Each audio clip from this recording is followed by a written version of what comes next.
Anime fans அனைவருக்கும் வணக்கம். So இன்னைக்கு நம்ம டூம் ஆஃப் ஃபாலன் காட்ஸ் எபிசோட் 16 தான் பார்க்க போகிறோம். இதுதான் வந்து பார்த்தீங்கன்னா இந்த சீசனோட லாஸ்ட் எபிசோட். ஸோ போன எபிசோட் எங்கே முடிஞ்சிருக்கோம்னா, இந்த பிரின்சஸ் வந்து கல்யாணம் பண்ணிக்கிறதுக்காக வந்துருப்பாப்பா, அங்கே தான் முடிஞ்சிருக்கும். இப்போ அதுக்கு முன்னாடி என்ன நடந்துச்சு அப்படிங்கிறத பார்ப்போம். ஆக்சுவலாக அந்த டம்ப்ளிங் சாப்பிட்டாங்க இல்லையா, அதில் ஒரு பவுலில் வந்து பார்த்தீங்கன்னா மயக்க மருந்து அப்படிங்கிறது கலந்துருந்துச்சு. ஸோ இந்த பொண்ணு என்ன பண்ணிட்டா, பவுல் அப்படிங்கிறத மாற்றி வச்சுட்டா. அதான் இவங்க அக்காக்காரி கேட்குறா, நீ எப்போ நோட்டீஸ் பண்ண அப்படின்னு சொல்லிட்டு கேட்குறா. இவ தான் நடந்தது எல்லாத்தையும் பார்த்துட்டு வந்து தான் ரூம்குள்ளே உட்காந்துக்கிட்டு இருந்தா. ஸோ இப்போ என்ன சொல்கிறான்னா, இதுக்கு மேலே உங்களுடைய பேர்டன் அப்படிங்கிறது என்கிட்ட விட்டுருங்க, நீங்கள் வந்து நிம்மதியாக ரெஸ்ட் எடுங்க அப்படின்னு சொல்லிட்டு இவன் இங்கேருந்து கிளம்பி போயிருப்பா. ஸோ பிரின்சஸ் வந்து பார்த்தீங்கன்னா இங்கேருந்து கிளம்பி அந்த ஒரு கல்யாணம் நடக்கிற இடத்துக்கு போகிறா இல்லையா. அதுக்கப்புறம் என்ன ஆகுதுன்னா, பிரின்சஸோட சிஸ்டரை யாரோ ஒருத்தர் அட்டாக் பண்ணுறாங்கப்பா. யாருங்கிறது இப்போ நமக்கு காட்டல. அதே சமயத்தில் இங்கே அந்த குட்டி டிராகனும் நம்ம ஹீரோ என்ன பண்ணுறாங்க, உட்காந்து சாப்பிட்டுட்டு இருக்காங்க.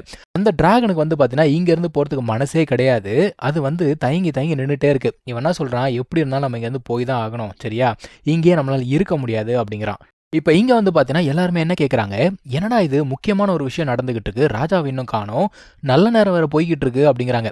அந்த டைமில் சீமா லிங்காங் என்ன சொல்கிறான், பரவாயில்ல யாரும் வரலன்னா பிரச்சனை இல்லை, அதான் பொண்ணு வந்தாச்சுல்ல, நம்ம ஆக வேண்டியதை பார்க்கலாம் அப்படிங்கிறான். ஆனால் அவங்க அப்போ சும்மா இருப்பானா, அது எப்படியாது, நீ இரு, நான் போயிட்டு ராஜாவை வர வைக்கிறேன் அப்படின்னு சொல்லிட்டு அவன் கிளம்புறான். அதான் பிரின்சஸ் பார்க்குறா, இங்கேருந்து எவனும் உயிரோட போக மாட்டேங்கடா, யாரையும் போக விட மாட்டேன்னு சொல்லிட்டு அங்கே இருக்கக்கூடிய பாம் அப்படிங்கிறது இக்னைட் பண்ணலான்னு பார்க்குறாப்பா. இவங்களுக்கு தெரிஞ்சு போச்சு, இன்னைக்கு தான் நமக்கு கடைசி நாள், ஓடுங்கடா ஓடுங்கடான்னு கத்திக்கிட்டு இருக்காங்க. அந்த டைமில் யாரோ ஒருத்தர் மேலேருந்து உடச்சிக்கிட்டு உள்ளே விழுறாங்க. வந்து அந்த ஒரு பாமை தடுத்து நிறுத்துறாங்க. யார் அப்படின்னு பார்த்தீங்கன்னா நம்ம ஹீரோ தான். அவ கேட்குறா, நீ எங்கே இங்கே வந்த அப்படின்னு சொல்லிட்டு கேட்குறா. இப்போ சீமா லிங்காங்க்கு சரியான காண்டு. அவனா சொல்கிறான்னா, நீ வந்து என்னுடைய மேரேஜை வந்து கெடுத்துட்ட அப்படிங்கிறான். அட பக்கி பயப்புல, அவன் மட்டும் வரலான்னா எல்லாம் செத்து போயிருப்பீங்க நேரத்துக்கு. ஸோ அவனை அடித்து ஒரு பக்கமாக தூக்கி போட்டுட்டு பார்த்தா அங்கே இன்னொருத்தர் வராங்கப்பா. வேறு யாரும் இல்லை, அந்த செத்து போயிட்டான்னு நினச்சிட்டு இருந்தாங்களே ரெஞ்சன், அந்த பக்கி இன்னும் உயிரோட தான் இருக்கான். அவன் தான் வந்து அந்த சிஸ்டரையும் ராஜாவையும் கடத்தி கொண்டு வந்திருக்கான். ஸோ எல்லாருமே வந்து பார்த்தீங்கன்னா ஒரே இடத்துல அவர் கூட்டி வச்சுட்டாராம். அவருக்கு வந்து பெருமை. அதான் நம்ம ஹீரோ சொல்கிறான், கரெக்டு தான், இப்போ எல்லாருமே கூட்டிட்டாங்கல்ல, ஸோ நம்மளோட ஒரிஜினல் பிளான் என்ன அப்படின்னு சொல்லிட்டு அவனே என்ன பண்ணுறான், அந்த ஒரு பேப்பர் பாம் அப்படிங்கிறத பற்ற வைக்கிறான். பற்ற வச்சுட்டு இதுக்கு முன்னாடி அந்த டிராகன் கேட்சிங் டெக்னிக் யூஸ் பண்ணா இல்லையா, அதை யூஸ் பண்ணி இவங்க மட்டும் வந்து பார்த்தீங்கன்னா எஸ்கேப் ஆகிட்டாங்க அங்கேருந்து. ஸோ அந்த இடமே வெடிச்சு சுக்குநூறாக உடஞ்சி போச்சு. என்னடா மொத்தமாக கிளைமேக்ஸ் ரொம்ப ஈஸியாக முடிஞ்சு போச்சு அப்படின்னு தானே பார்க்குறீங்க. இன்னும் கிளைமேக்ஸ் முடியல, வெயிட் பண்ணி பாருங்கள். ஸோ இப்போ வந்து பார்த்தீங்கன்னா இவங்களுக்குள்ளே வந்து எல்லாருமே பேசிக்கிட்டே இருக்காங்கப்பா. எப்பவும் போல் இதுங்க ரெண்டு சண்டை போட்டுக்குதுங்க. அதுக்கப்புறமா அந்த சிஸ்டர்கார் என்ன சொல்கிறேன்னா, இந்த பாரு, இன்னொரு வாட்டி இந்த மாதிரி சொல்லாமல் கொள்ளாமல் நீயா எந்த ஒரு முடிவும் எடுக்காத அப்படின்னு சொல்லிக்கிட்டு இருக்கா. அந்த டைமில் தூரத்துலேருந்து யாரோ ஒருத்தர் அட்டாக் பண்ணுறாங்க. ஒரு அம்பு ஒன்று வேகமாக வந்து இவனை தாக்குதுப்பா. அது என்ன அம்பு அப்படின்னு பார்த்தீங்கன்னா, அந்த ஒரு போ இருந்ததுல, அந்த போலேருந்து வந்த அம்பு தான் அது. அதை யாரா கண்ட்ரோல் பண்ணுறாங்க அப்படின்னு பார்த்தீங்கன்னா, சீமா லிங்காங் யூஸ் பண்ணிக்கிட்டு இருக்கான். அவனுடைய உடம்பை கண்ட்ரோல் பண்ணுறது யார் அப்படின்னு பார்த்தீங்கன்னா ரெஞ்சியன். இதுக்கு முன்னாடி அவன் மீட் பண்ணான் பார்த்தீங்களா, அந்த டைம்லேயே இந்த ஒரு சீலை உன்னோட உடம்புல அவன் செட் பண்ணிட்டு போயிட்டான். ஆக்சுவலாக அந்த பக்கி பாய்ப்பில் அப்போ சாகவே இல்லை. கரெக்டாக கீழே விழுற டைமில் டிராகனை யூஸ் பண்ணி அவன் எஸ்கேப் ஆயிட்டான். கரெக்டான டைமுக்காக வெயிட் பண்ணிட்டு இருந்தான் போல தெரியுது. அவனுடைய தாட் என்ன அப்படின்னு பார்த்தீங்கன்னா, இந்த போ வந்து பார்த்தீங்கன்னா ஒரு காடோடைய வெப்பன். அப்போ இதை நான் கண்ட்ரோல் பண்ணேன் அப்படின்னா இந்த உலகத்தையே நான் கண்ட்ரோல் பண்ணிடுவேன் அப்படிங்கிறான். ஸோ இப்போ மறுபடியும் அட்டாக் பண்ணலாம் அப்படின்னு பார்க்கும்பொழுது அவன் உடம்புல சுத்தமாக தெம்பே கிடையாது. பொத்துன்னு கீழே விழுந்துடுறான். இப்போ இவன் அடுத்த கட்டத்துக்கு போகிறாங்க. அவன் என்ன பண்ணுறான்னா, ஒரு மேஜிக்கல் ஃபார்மேஷன் அப்படிங்கிறத கிரியேட் பண்ணுறான். இதில் இருந்து பார்த்தீங்கன்னா ஏகப்பட்ட பட்டர்ஃப்ளைஸ் அப்படிங்கிறது வரும். இந்த பட்டர்ஃப்ளை ஒருத்தர் மேலே போய் பட்டுடுச்சுன்னா அவங்க மைண்ட் வந்து பார்த்தீங்கன்னா கிரேசி ஆகிடும். ஸோ அவங்கள கண்ட்ரோல் பண்ணி இவனோட வேலையை இவனால் முடிச்சுக்க முடியும். இப்போ இவன் யார் அட்டாக் பண்ணுறான் அப்படின்னு பார்த்தீங்கன்னா, அந்த ராஜ்யத்தில் இருக்கவங்க எல்லாருமே அட்டாக் பண்ணுறாங்க. பொதுமக்கள், குழந்தைகள்னு சொல்லிட்டு யாரையுமே வீட்டில் எல்லாருமே அட்டாக் பண்ணுறான். நம்ம ஆட்கள் எல்லாருமே பார்த்தீங்கன்னா இந்த ஒரு பட்டர்ஃப்ளை நம்ம மேலே வந்து ஒட்டிடக்கூடாதுன்னு சொல்லிட்டு அது எல்லாத்தையுமே வந்து அழிச்சுக்கிட்டே இருக்காங்க. இன்னொரு பக்கத்தில் ஆல்ரெடி அஃபெக்ட் ஆனவங்க இருக்காங்க பார்த்தீங்களா, அவங்க எல்லாரும் என்ன பண்ணுறாங்கன்னா நம்ம ஆட்களை வந்து அட்டாக் பண்ண ஆரம்பிக்கிறாங்கப்பா. இப்போ இவங்கெல்லாம் சண்டை போட்டுட்டு இருக்கும்போது ஹீரோட சிஸ்டர் என்ன பண்ணுறாங்க, அவங்களோட பவர் அப்படிங்கிறத யூஸ் பண்ணி இந்த கண்ட்ரோலில் இருந்து மட்டுமே வந்து ரிலீஸ் அப்படிங்கிறத பண்ணிடுறாங்க. ஸோ மொத்தமாக அந்த ஃபார்மேஷன் அப்படிங்கிறது போல, பட் ஆனால் கண்ட்ரோல் மட்டும் ரிலீஸ் ஆகிடுச்சு. இப்போ நம்ம ஹீரோ என்ன பண்ணுறான், ஸ்ட்ரெயிட்டாக போயிட்டு ரெஞ்சன் கிட்ட சண்டை போட்டுட்டு இருக்கான்ப்பா. ரெஞ்சனை வந்து பயங்கரமாக சண்டை போடுறான். இவங்க ரெண்டு பேருக்குள்ள பயங்கரமாக சண்டை போட்டுட்டே இருக்கும்போது அந்த ரெஞ்சன் என்ன பண்ணுறான்னு பார்த்தீங்கன்னா, நம்ம பிரின்சஸை வந்து அட்டாக் பண்ணுறான். அது வந்து பயங்கர ஸ்ட்ராங்காக இருக்குது. அவன் வந்து சாக போகிற ஸ்டேஜ். அந்த டைமில் வந்து பார்த்தீங்கன்னா யாரோ ஒருத்தர் குறுக்கில் வந்துடுறாங்க. யாரா அது குறுக்கில் வந்தது அப்படின்னு பார்த்தீங்கன்னா வேறு யாருமே கிடையாது, சீமா லின்காங் தான். உண்மையை சொல்லணும்னா அந்த சீமா லின்காங் வந்து உண்மையாகவே இந்த பொண்ணை லவ் பண்ணாங்க. அந்த ஃபேமிலி பிரச்சனையால தான் இவன் வந்து பார்த்தீங்கன்னா அவனை சுத்தமாக மதிக்கவே இல்லை. இப்போ நம்ம ஹீரோ என்ன பண்ணுறான்னா, அந்த டிராகன் பவர் இருக்கும் இல்லையா, அதை யூஸ் பண்ணி அட்டாக் பண்ணுறான். அதுக்கப்புறமா அவனை கொல்லலாம்னு சொல்லிட்டு பக்கத்தில் போகிறான்ப்பா. அவன் என்ன பண்ணுறான், பக்கத்தில் இருக்கக்கூடிய அந்த போவை எடுத்துக்கிறான் கையில்.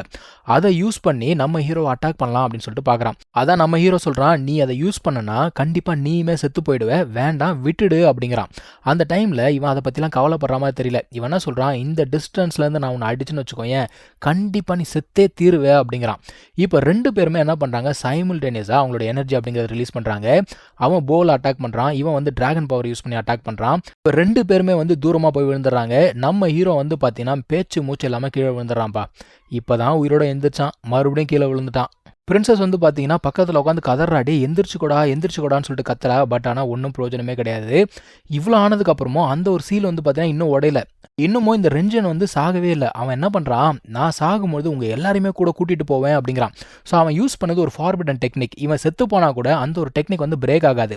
இப்போ என்ன ஆகுது, அந்த பட்டர்ஃப்ளை யார் மேலாம் ஒட்டிக்கிட்டு இருக்கோ அவங்க எல்லாருமே என்ன ஆவாங்க பார்த்தீங்கன்னா, இவன் செத்த உடனே அவங்களுமே சாக ஆரம்பிச்சிருவாங்க. ஸோ இப்போ நம்ம ஆட்கள் நிற்கிறாங்க இல்லையா, இவங்க மேலுமே அந்த பட்டர்ஃப்ளை அப்படிங்கிறது வந்து ஒட்டிக்குது. ஸோ எல்லாருமே வந்து பார்த்தீங்கன்னா ஒரு முடிவுக்கு வந்துடுறாங்கப்பா. அவ்வளோதான், இன்னையோட நம்ம சாக போகிறோம். சரி ஓகே, ஒன்றும் பண்ண முடியாது, இதுக்கு மேலே நம்ம கையில் எதுவும் இல்லைன்ற ஒரு முடிவுக்கு வந்துட்டாங்க. அந்த டைமில் அந்த போ இருக்குது பார்த்தீங்களா, அது ரியாக்ட் ஆக ஆரம்பிக்குது. அது அப்படியே பறந்து வருது. அதுலேருந்து வந்து பார்த்தீங்கன்னா ஒரு மரம் மாதிரி உருவாகுது. இது என்ன மரம் அப்படின்னு பார்த்தீங்கன்னா, இந்த ஒரு மரத்தோடைய வேரில் இருந்து தான் இந்த ஒரு போ அப்படிங்கிறது செஞ்சுருப்பாங்க. ஸோ ஒரிஜினலாக இந்த ஒரு போ வந்து பார்த்தீங்கன்னா நம்ம ஹீரோவுடையது, கரெக்டுங்களா? அவன் தான் அதோடைய ஒரிஜினல் ஓனர், ஏன்னா அவங்க அப்பா கொடுத்துருப்பாரு. இப்போ திரும்ப அது ஓனர் கைக்கே போகுது. அந்த மரத்தில் இருந்த எனர்ஜி வந்து பார்த்தீங்கன்னா மொத்தமாக நம்ம ஹீரோடைய உடம்புக்குள்ளே போகுது. ஸோ அந்த போவே காணாமல் போகுது. என்னன்னா, அந்த போ முழுசாக இவனுடைய உடம்புக்குள்ளே மர்ஜ் ஆகிடுச்சு. இப்போது அதை திரும்ப வெளியில் கொண்டு வராமல் கொண்டு வந்து அதுலேருந்து ஒரு ஆரோ அப்படிங்கிறத யூஸ் பண்ணி அந்த ஒரு ஃபார்மேஷனை உடைக்கிறான்ப்பா. இப்போ தான் அந்த போவோடைய ஒரிஜினல் சக்தியை எல்லாருமே பார்க்குறாங்க. ஸோ ஒரு வழியாக எல்லாரையுமே வந்து காப்பாற்றியாச்சு. இப்படியே ஒரு சில நாட்கள் அப்படிங்கிறது போது இப்போ நம்ம ஹீரோ வந்து பார்த்தீங்கன்னா இங்கேருந்து கிளம்பி போகலாம் அப்படின்னு சொல்லிட்டு பார்க்குறான்ப்பா.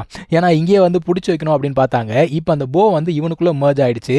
அது பத்தாவதுக்கு இந்த நாட்டையே காப்பாற்றிருக்கான். இதுக்கு மேலே இவனை பிடிச்சி வைக்க முடியாது. இவன் வந்து பார்த்தீங்கன்னா நான் வெளியில் போகணும், நிறைய எக்ஸ்ப்ளோர் பண்ணணும்னு சொல்லிட்டு கிளம்பி போகிறான். இவன் பிரின்சஸையும் கூட கூப்பிட்றான். ஆனால் பிரின்சஸ் வந்து வரமாட்டேன் அப்படிங்கிறான். அவன் என்ன சொல்கிறா, இல்லை நான் வந்து இவ்வளோ நாள் விளையாட்டுத்தனமாக இருந்துட்டேன், இதுக்கு மேலே நான் இங்கேருந்து எல்லாத்தையும் கற்றுக்கணும் அப்படின்னு சொல்லிக்கிட்டு இருக்கா. சரிம்மா, அப்போ நீ கற்றுக்கோ அப்படின்னு சொல்லிட்டு அவன் என்ன பண்றான், ஒரு விசில் அடிக்கிறான். அடிச்ச உடனே அந்த டிராகன் அங்க வருதுங்க. அதான் இவ கேட்கறா, டேய் இந்த டிராகனை எப்படா கட்டுப்படுத்துனீங்க அப்படின்னு சொல்லிட்டு கேட்கறா. இதெல்லாம் குட்டி டிராகனோட வேலை போல தெரியுது. இப்போ அது மேலே ஏறி உட்காந்து இவன் பாய் சொல்லிட்டு கிளம்பி போறான். அதான் அவங்க சிஸ்டர் கேட்கறாங்க, சரிம்மா நீ என்ன பண்ண போற அப்படின்னு கேட்கும்போது, நான் வந்து எல்லாத்தையும் கத்துக்கிறேன், நீ எனக்கு சொல்லிக் கொடு அப்படின்னு சொல்றா. அதான் அவங்க சொல்றாங்க, உனக்கு இன்னும் வயசு இருக்கு, இதெல்லாம் முக்கியமான வேலை, இதெல்லாம் நான் பார்த்துக்கிறேன், நீ இங்கே இன்னும் கழட்ட வேண்டிய அவசியம் கிடையாது, நீ போய் உலகத்தை சுற்றி பார்த்துட்டு வா அப்படிங்கிறாங்க. என்னது உலகத்தை சுற்றி பார்க்கணுமா அப்படின்னு பேசிட்டே இருக்கும்பொழுது மறுபடியும் நம்ம ஹீரோ யூட்டன் போட்டு அங்கே தான் வந்து நிற்கிறான். ஒரு வழியாக இவங்க 3 பேருமே புது பயணத்தை நோக்கி கிளம்பிட்டாங்கப்பா. இதுக்கு மேலே என்ன நடக்க போகுது அப்படிங்கிறத நம்ம சீசன் 2ல தான் பார்க்கணும். ஸோ வெயிட் பண்ணி பார்ப்போம். தேங்க்யூ ஸோ மச் ஃபார் வாட்சிங். Take care. பை.